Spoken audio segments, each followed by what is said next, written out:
رسول کریم صلی تعالی علیہ وسلم نے حضرت انس بن مالک رضی اللہ تعالیٰ عنہ سے فرمایا، یہ بخاری مسلم کی حدیث ہے، صبح صبح سرکار کی ملاقات ہوئی تو نبی پاک صلی اللہ علیہ وسلم نے فرمایا، اور لفظ بڑے خوبصورت ہیں حدیث کے۔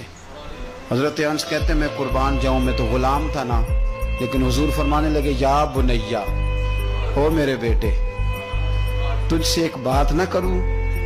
یا رسول اللہ حکم کریں؟ تو نبی پاک علیہ السلام فرمانے لگے، انس بیٹا پتر اس بات کو یاد رکھنا کہ جب تو سویرے سو کے اٹھے تو سب سے پہلے اپنے دل پہ نظر ڈالنا، دیکھنا تیرے دل میں کسی کا بغض تو نہیں، کسی کی عداوت تو نہیں، اور پھر قربان جائیں۔ نبی پاک صلی اللہ علیہ وسلم نے یہ نہیں فرمایا کہ تجھے اتنی جزا ملے گی، اتنا ثواب ملے گا، اتنا اجر ملے گا۔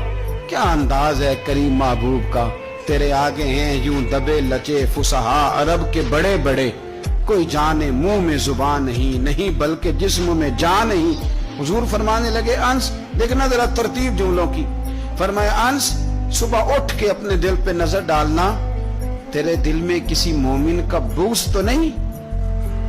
اور ثواب نہیں بیان کیا بلکہ حضور فرمانے لگے، انس خیال کرنا بغض تو نہیں، اور فرمایا انس یہ خیال کرنا اور بغض نہ رکھنا یہ تیرے نبی کا طریقہ ہے، فرمایا یہ تیرے رسول کی سنت ہے، اس کا ذرا خیال رکھنا۔